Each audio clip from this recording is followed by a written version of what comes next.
Okay, so in my pot here, I have my chicken. These are just chicken thighs, just regular chicken thighs that I have washed and cleaned, and they're in a pot of water. I know that's controversial. If you don't want to wash your chicken, don't wash it. But guess what? I'm washing mine. Okay?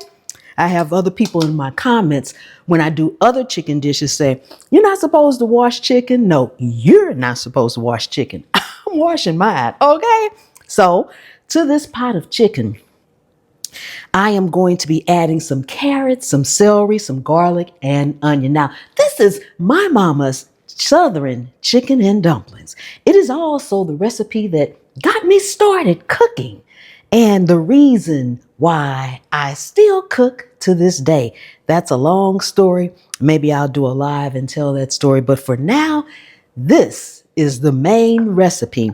And it's also one of my favorite dishes. Now, the first thing I'm going to do, I have about 8 chicken thighs in here, probably about 2 to 3 pounds worth of chicken. You can use any cut chicken that you want, but make sure it is bone in and skin on.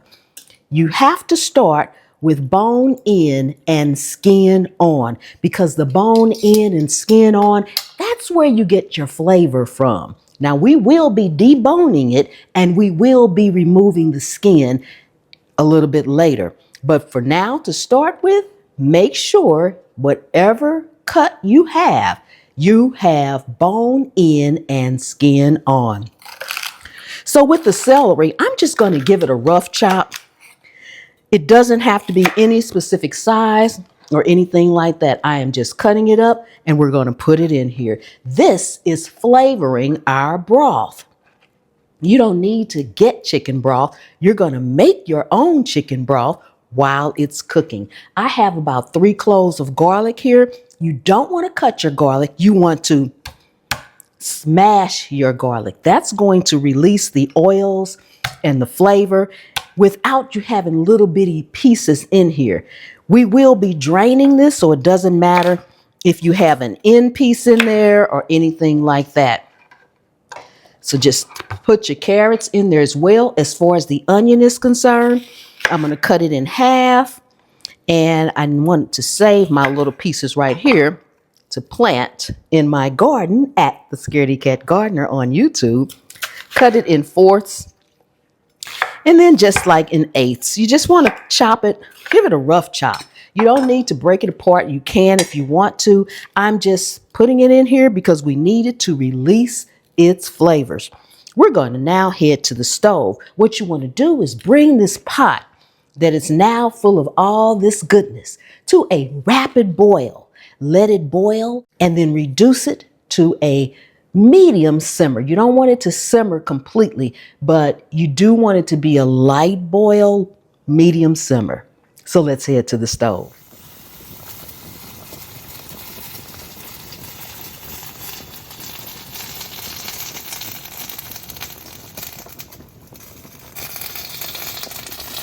While your chicken is cooking and when it's almost done, make sure you have another medium onion chopped up and ready to go. Once your chicken is done, you want to take each piece out one by one, and we are going to remove the skin. You need to be careful because this is hot, very hot.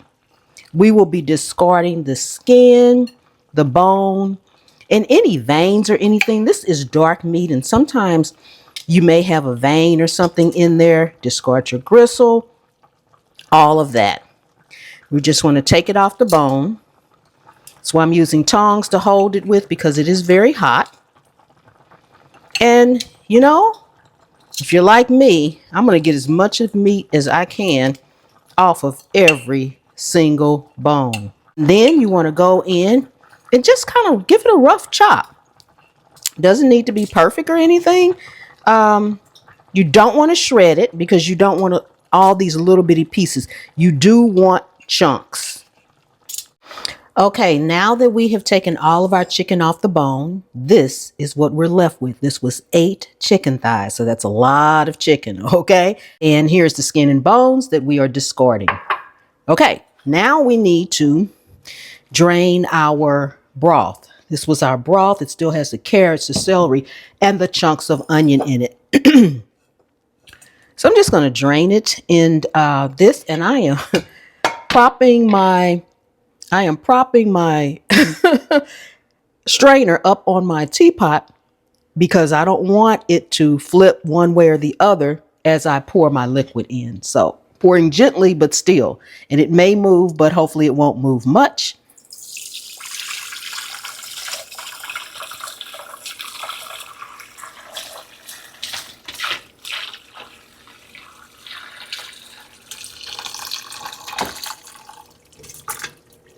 This is not going in the trash. This is going to be for my compost. That's another reason why I didn't put any other additional seasonings or anything in there. So it's going to go in my compost. So I'm going to sit it aside and let it cool. Then I'll put it in a plastic bag and put it in my freezer until I'm ready for it. Okay, now I am actually starting with a clean pot. You don't have to do that, but I'm particular about things like that. So we're going to add all of our chicken back to the pot. I have the pot on low. You want to keep it warm. You want to keep it going because we're going to have to bring it back up to back up to a boil. So you don't want to start from scratch. You don't want it to get too cold. And I'm just making sure I don't have any really big giant chunks in here. And now we're going to go back in with our broth.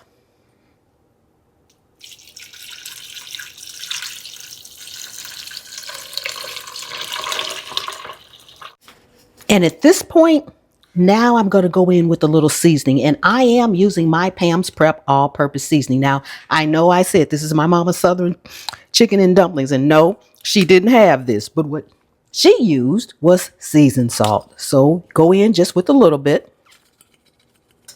and then you want to give that a good stir. And then just kind of let this simmer, and we're going to make our dumplings. Okay, so the first thing you're going to need an egg, you're going to need some all-purpose flour, and you're going to need some water. That's it, all right? Now, I'm going to crack this egg, and we are going to lightly beaten it. Now, the link to the full recipe will be in the description.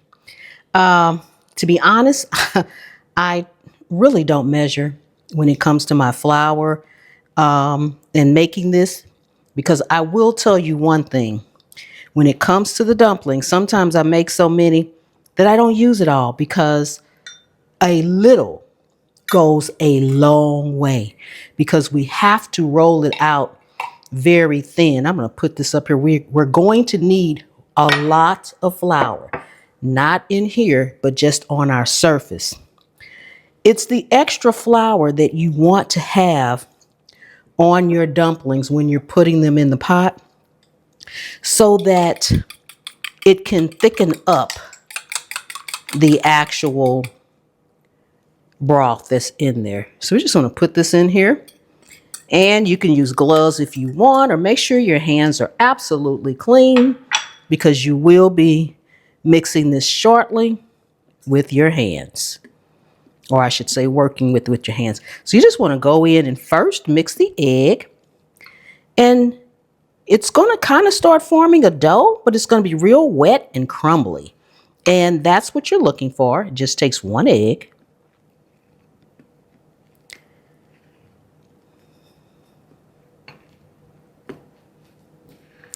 And once it kind of looks like that, that's when you want to go in with just a tad bit of water at a time. Now I'm using this, but I would suggest if you're not used to it, use a tablespoon and put a tablespoon or two in at a time. And then combine that. All you're using this water for is to form it into a dough. So you don't want to put too much in, because if you put too much in, you're just going to have to add more flour. And you're going to keep adding more flour. And I know this looks like a very small amount for a big pot of dumplings, but that's all you need.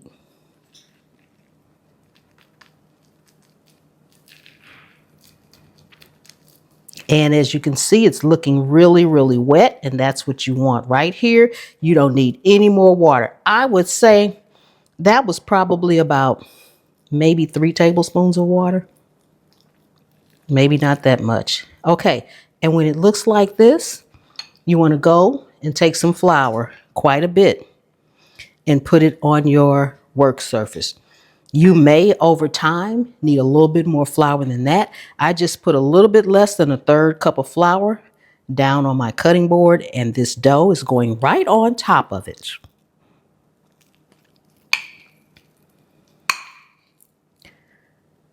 That aside, that flour on top, get it off of your fork. You won't need the fork anymore. Now just make it into a very soft dough, incorporating some of that flour. Okay? Make sure it's into a dough before we get ready to roll it out. And it's very soft, so although I'm kneading it, it's not taking very much, all right? Spread your flour all around on your surface, and then your rolling pin, put some flour on that, and you want to roll this out. Matter of fact, I'm going to break a piece off here, just this little piece. You want to roll it out until it's paper thin. And this is why you need so much flour on here, so it won't stick to anything. And it's okay. This extra flour is going to make it almost like gravy-like in your pot, if you do it the right way. See, this is just rolling it out thin. It doesn't matter. Because who's going to pick a dumpling up and say, oops, this is not the exact same size? No one. Okay? Very, very thin. The reason you want it thin is because it's going to swell some when it gets in there. Now, I have a bowl here that, again, has flour in it. And I'm just going to cut these just like that. Now, see how thin that is? Can you see how paper thin that is? That's how thin you want to roll it out, and just lay them in there. I usually kind of do 1 inch wide and 2 inches across, or maybe 1.5 inches across, just like that. That's your golden size and shape, all right? You can cut them like that, or you can just do like I do, which I'm not that particular about it. Some of them are long like this. Just get her done. Just get her done. It's a rustic dish.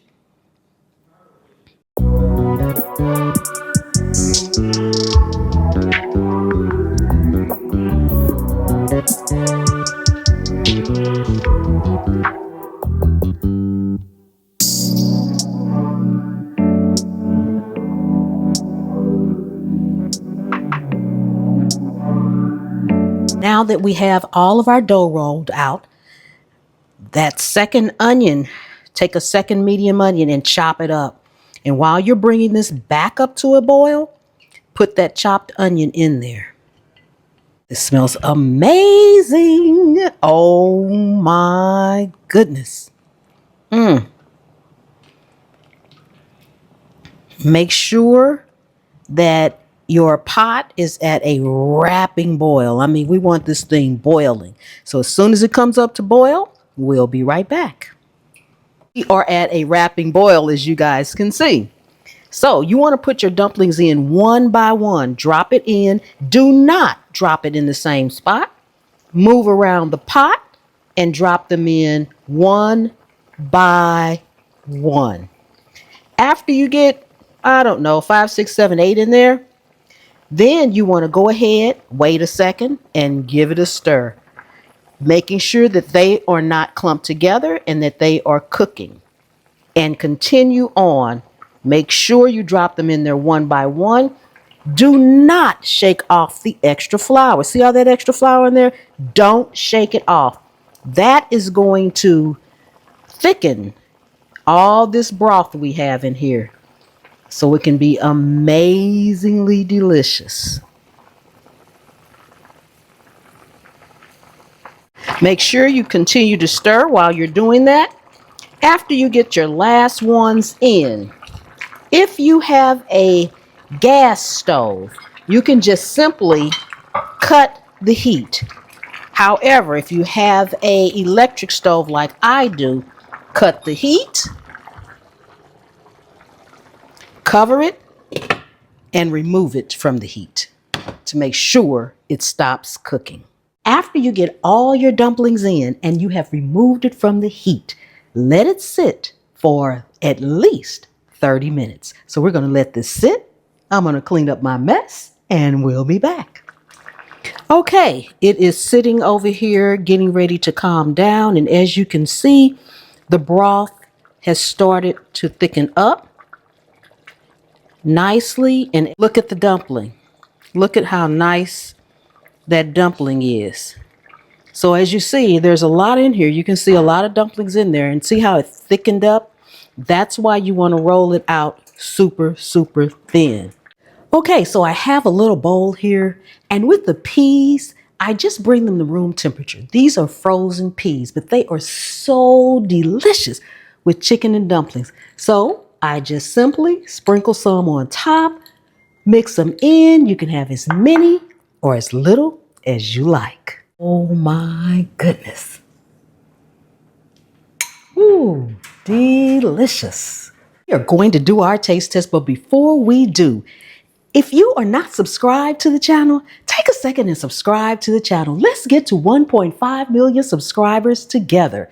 For my returning subscribers, thank you so much for coming and hanging out with me today in my kitchen. I really do appreciate each and every one of you, and my channel members, thank you so much from the bottom of my heart. Don't forget to check out my other channels, Pam's POV, Pam's Pop-Ups, and At the Scaredy Cat Gardener, all on YouTube. Okay, it smells amazingly delicious. Have to have a little bit of everything on the spoon. Oh my goodness.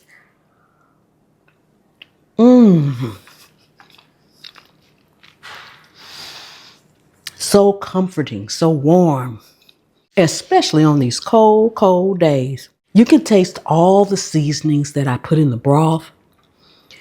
The extra flour from the dumplings made it a little thicker.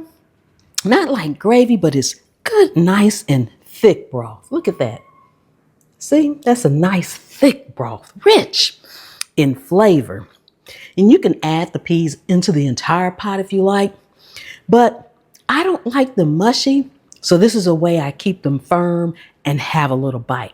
I just add them when I'm getting ready to eat.